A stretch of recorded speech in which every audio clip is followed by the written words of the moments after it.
This place doesn't suit you, a middle school graduate, and it's embarrassing for you to be here. You are a poor woman living on a pension. I don't want anything to do with you. So why don't you leave? What my eldest son's wife said made me lose my patience finally. The arrogant attitude I've tolerated for so many years came to the forefront of my mind, and I was seething with anger. I said to her, if I just shut up and listen before I could finish.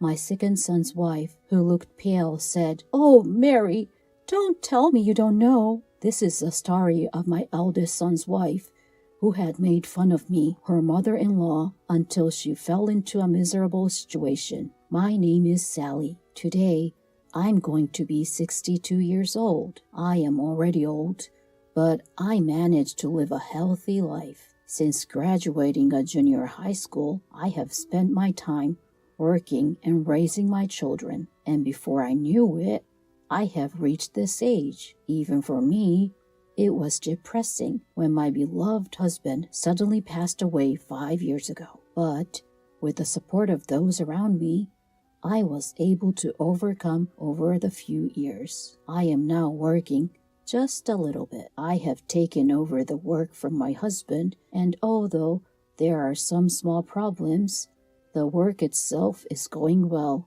and I am satisfied with it. But there is something that bothers me more than that. "Hello? I have a delivery for you." I respond as the carrier comes to my door. It was a single sealed envelope and a gorgeous floral arrangement. It was a flower arrangement with a card that said, "Happy birthday." The name of the sender of it was my second son, Tyler. But I have never received anything like this when he was single. Ariana, who got married to Tyler last year, must have taken care of it. For better or worse, Tyler has a carefree and non-toxic personality, but he married last year to Ariana, who is firm and considerate. She lives about an hour's drive away from here, but they come by every once in a while to show their concern and invite me on trips with them. I called Ariana to thank her. She said, "Happy birthday! I heard that you like flowers. I hope you stay to be well.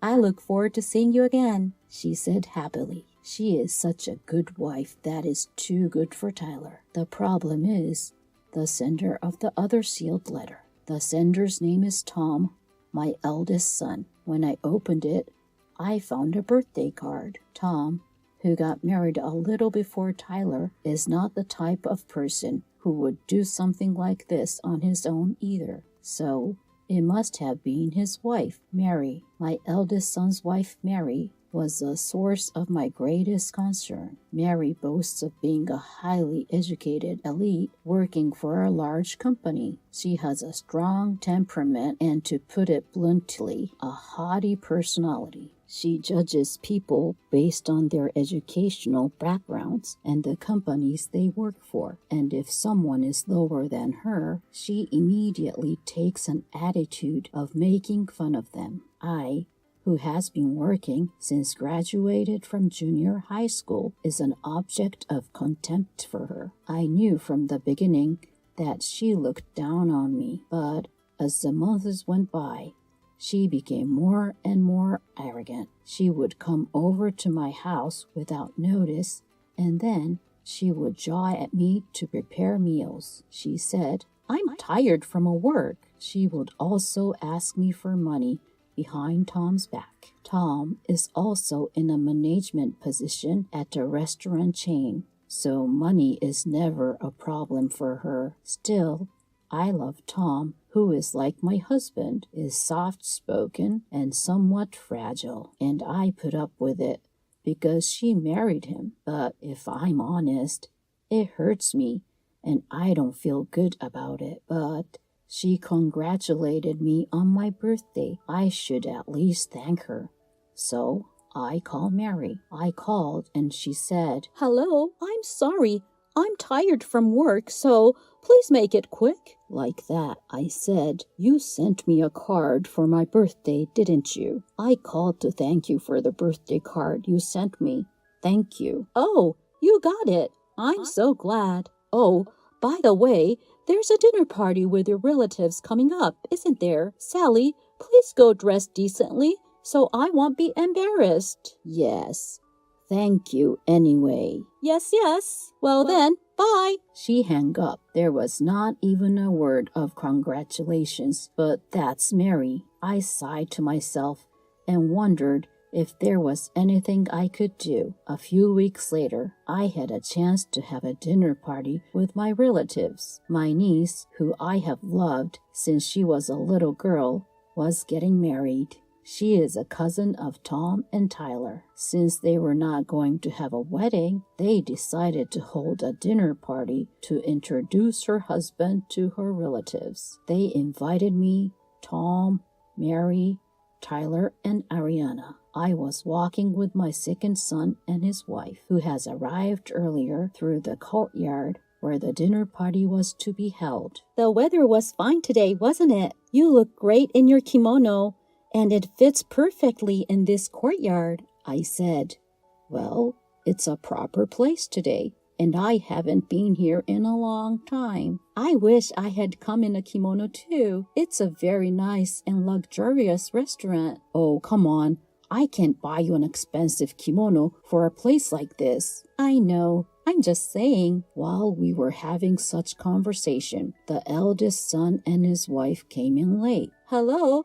Wow, you dressed properly. Hey, you don't have to say it like that. Tom tried to stop her, but Mary was clearly unhappy. It's almost time to go in. I said so and went inside the restaurant. About 30 relatives have gathered, and many of them came to greet me. She is a very well liked, isn't she? Is it out of pity after all? Mary, who was standing a little distance away from me, whispered, but my ears caught her. But I pretended not to hear her and took my seat. My niece and her nuptial partner greeted, and after a toast, the dinner party began. I thought it would be a restaurant in a rural area, but the food is quite impressive. They have a good selection of sake as well. It's just as well they were featured in a Tokyo magazine. Mary was enjoying her meal one after another, and drinking a lot of sake while saying such things. The dinner itself went on peacefully in a celebratory mood for my niece's marriage. I was relieved to see that my niece's partner seemed to be a solid person. By the way,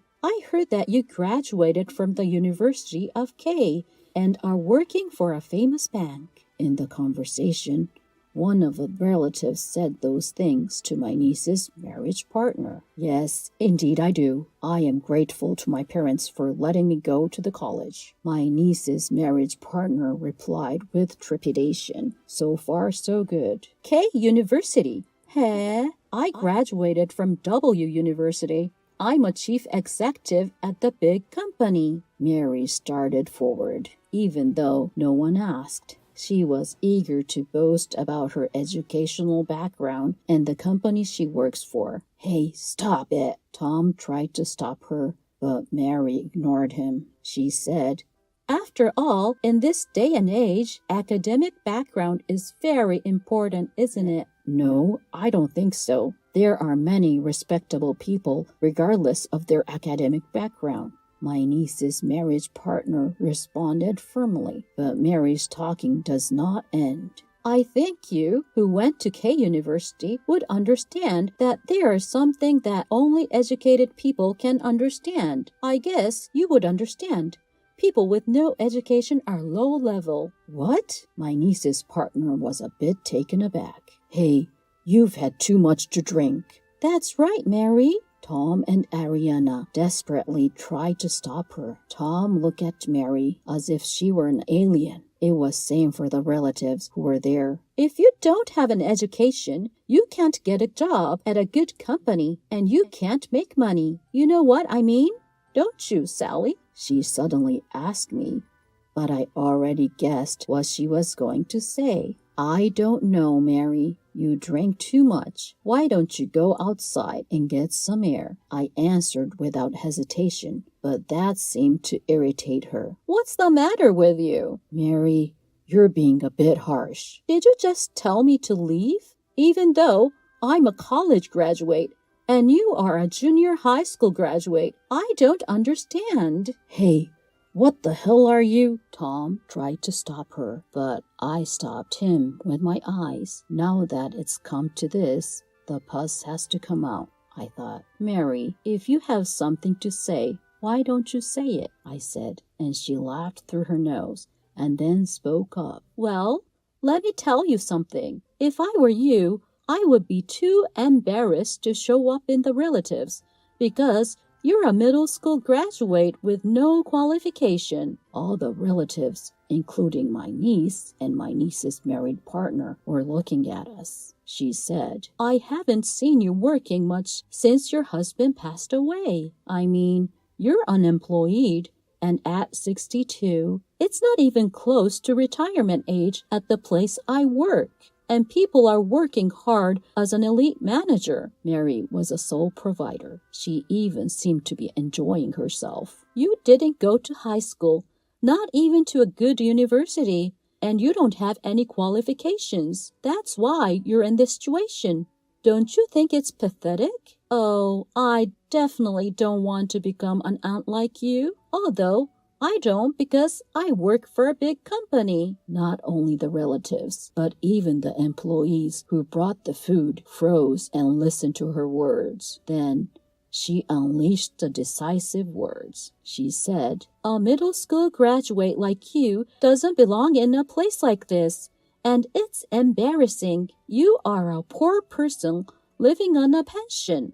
I don't want to get involved, so why don't you leave? Mary's words made me lose my patience finally. The arrogant attitude I had been trying so hard to tolerate until now came to the forefront of my mind, and I felt a surge of rage. The back of my nose twitched, and I held back the tears that was about to flow. I thought to myself, hey, I just shut up and listen, but before I could finish, Ariana, who looked very pale, said, Oh, Mary, don't tell me you don't know, she said.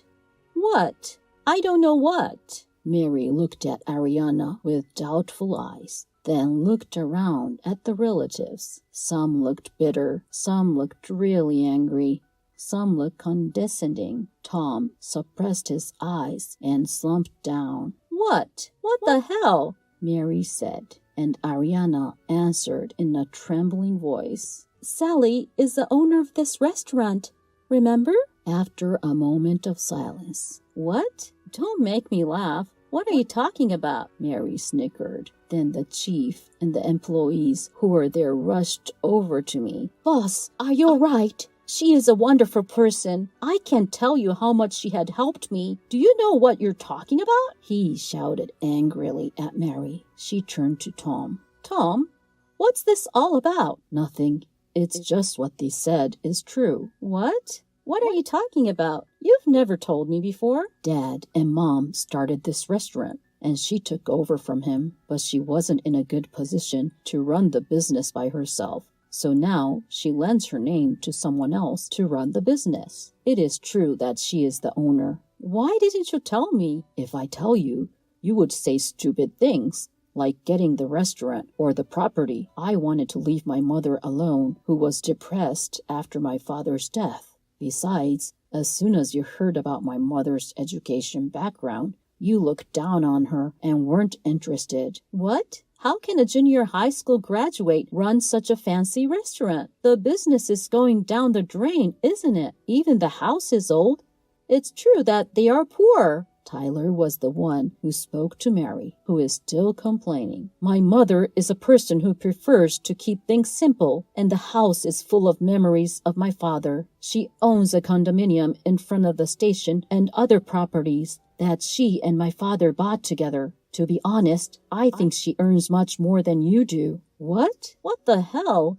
You guys, enough. You're just a middle school graduate. Why don't you just stop? A quiet, calm voice rang out. Standing there was a man who is one of the relatives, but not much older than me. He was dressed in an elegant suit. What's the matter with you, old man? Don't talk to me. Who are you, huh? Mary looked at the man's face to retort, and then Her face turned pale. Do you know who I am? No, no way. Executive director? This man was a cousin of my husband. He seemed to be the managing director of Mary's company. I had no idea that one of our relatives was a problem employee of our company. To be honest, you don't have a good reputation in the company. I heard that you are very critical of other employees and that you treat your subordinates differently based on their academic backgrounds. This seems to have a big impact on your work, as it causes projects big problems. Mary looked as if she was about to faint, but the executive director continued. I'm sure it must be even worse at your company since you treat your relatives so badly. I'm going to take a look at this case, and I'll make sure that my report against you is properly scrutinized. You will probably be demoted or left. Oh no! Executive Director, please don't do that. As Mary was about to ask for help, Tom grabbed her by her shoulders and stopped her. That's enough, Mary. What? If you had told me from the beginning, this wouldn't have happened. Do something about it. Hey! Mary, with a bright red face, attacked Tom. Mary, let's get a divorce. You're always like that. But you're ruining such an important event and causing problems at work as well. More than anything, I can't be with you anymore after you spoke out that way to my mother, who worked so hard to raise us. Tom said that without an emotion. I burst into tears as Tyler held me by the shoulders and Ariana cuddled me close. What the hell? Everyone is protecting this middle-aged woman. There is no way that I am divorced and demoted. Don't be silly. Mary is distraught. The executive director says quietly, You can't stay here any longer. You should leave now. I agree. It's an important place for us. And my aunt is an important person. We don't feel good about having it ruined. Please leave us alone. My niece, who had been watching this, told her in a firm voice. This is ridiculous. This is impossible. Mary was stunned and left the room with the employee. Everyone, I'm sorry about my wife. As Tom bowed, my niece rubbed my arm. Aunt, don't worry about it. I love you. And everyone loves you, and besides, that lady will not be your daughter-in-law anymore. Yes, she won't. Don't worry about it, Sally. I respect you. Ariana leaned in close and told me that. Yes, I'll be happy if I can get divorced with her, Tom said to me as well. I'm sorry, Tom. I can't believe you are divorcing because of me. What are you talking about, Mom? I'm really sorry for everything I've done. From now on, I will be more filial to my parents. Tom said so and put his hand on my shoulder. After that, we all regained our composure and we were able to finish the dinner without incident. A few months later, Tom and Mary divorced. Mary made a fuss and went to the family court to seek alimony, but her claim was not successful. According to what the managing director told us, an internal investigation revealed Mary's problematic behavior. She was so proud of her education and work, but I can't believe she was behaving like that at work. In the end, she was transferred to a small branch office in another prefecture. Technically, she was demoted. Then, something unexpected happened. Tom announced that he would take over the restaurant. Originally, I have never forced my children to take over the family business because I wanted them to do the work they loved. But it was true that I felt a little sad about handing over the precious place I have inherited from my husband to someone else. Tom told me with a serious look on his face. That restaurant must have been filled with the love and passion of my father and you, Tom said. I really wanted to take over the restaurant, but I thought I couldn't handle it, so I went to work for a restaurant chain. But when I saw how much you are loved by your employees, I decided I wanted to protect the restaurant that you and Dad have built. Tom, thank you very much. But until then, you have a lot to learn and study. I'll guide you and teach you well, So do your best. Tom came to work for me at the restaurant, and I became busy again as I trained him. 1 year later, on my 63rd birthday, as Tom and I waited in front of our house, Tyler's car arrived. Sally, happy birthday! Ariana got out of the car and her voice filled with joy. Tyler gently picked up the baby from the car seat in the back seat and nursed him. Welcome, you two. No, it's 3 of you. They had a baby, and I finally got to be a grandmother to my lovely grandchildren. It's about time I took over the restaurant business in earnest, and I hope to be able to serve my nephews delicious food for their celebrations. Tom, who has worked hard in his training and will take over the restaurant in earnest this year, also narrowed his eyes. Today, I secretly wish to find someone new for Tom, who has finally become a full-fledged restaurant chef.